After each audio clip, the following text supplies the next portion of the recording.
અને વળી શ્રીજી મહારાજે પ્રશ્ન પૂછ્યો છે, સત્સંગમાં દ્રઢ પાયો કેનો થાય ને કેનો ન થાય? પછી એનો ઉત્તર પણ પરમહંસને ન આવડ્યો. ત્યારે શ્રીજી મહારાજે કર્યો છે, જેમ દત્તાત્રેયે પંચભૂત, ચંદ્રમા, પશુ, વેશ્યા, કુમારી, પોતાનો દેહ ઇત્યાદિક સર્વેમાંથી પણ ગુણ લીધા, એવી રીતે સંતમાં જેને ગુણ ગ્રહણ કર્યાનો સ્વભાવ હોય તેનો જ સત્સંગમાં દ્રઢ પાયો થાય છે. અને જેને સંતમાં ગુણ લીધાનો સ્વભાવ ન હોય તે સત્સંગમાં રહ્યો છે તો પણ એનો દ્રઢ પાયો નથી.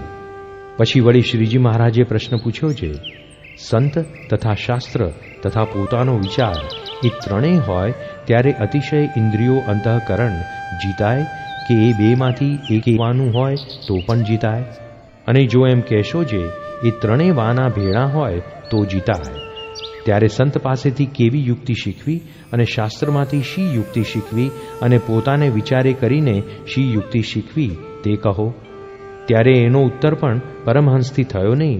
ત્યારે શ્રીજી મહારાજ બોલ્યા છે, શાસ્ત્રે કરીને તો ભગવાન તથા સંત તેનું મહાત્મ્ય સમજવું અને સંતથી એમ શીખવું છે જે રીતે સંત ઇન્દ્રિયોને જીત્યાની યુક્તિ બતાવે છે આવી રીતે નેત્રની દૃષ્ટિ નાસિકા ઉપર રાખવી તથા ગ્રામ્ય વાર્તા ન સાંભળવી ઇત્યાદિક જે યુક્તિ તે સંતથી શીખવી અને તે સંતે શીખવી જે યુક્તિ તેને પોતાને વિચારે કરીને પોતાના કલ્યાણને અર્થે સવળી સમજીને માનવી ને તેમ વર્તવા લાગવું.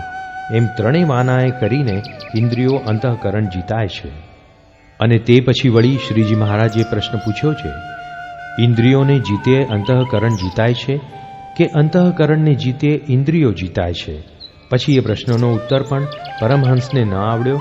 ત્યારે શ્રીજી મહારાજે કર્યો છે, બાહ્ય ઇન્દ્રિયોને દેહ દમને કરીને જીતે અને દેહ દમને કરીને બાહ્ય ઇન્દ્રિયો જીતાણી હોય તો પણ પાંચ વર્તમાનના નિયમમાં દ્રઢ થઈને રહેતો હોય તો બાહ્ય ઇન્દ્રિયોને જીતવે કરીને અંતઃકરણ જીતાય.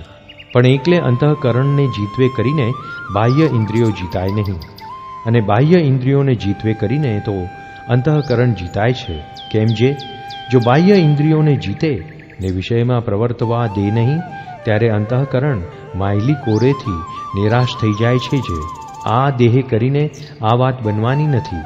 અને તે પછી વળી શ્રીજી મહારાજે પ્રશ્ન પૂછ્યો છે, બાહ્ય ઇન્દ્રિયો શાણે કરીને જીતાય ને અંતઃકરણ શાણે કરીને જીતાય? પછી એનો ઉત્તર પણ પરમહંસને ન આવડ્યો.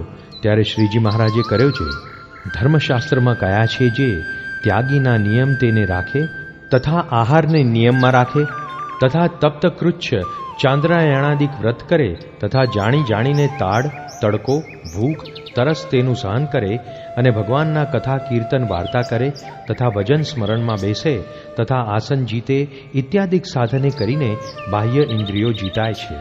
અને ભગવાનના મહાત્મ્યનો વિચાર ને ભગવાનનું ધ્યાન તથા આત્મનિષ્ઠા એટલે કરીને અંતઃકરણ જીતાય છે. જય સ્વામિનારાયણ દયાળુ. આપને આ વિડિયો પસંદ આવ્યો હોય તો અમારી ચેનલને સબસ્ક્રાઇબ કરો, લાઇક કરો અને દરેક સત્સંગીઓને શેર કરો.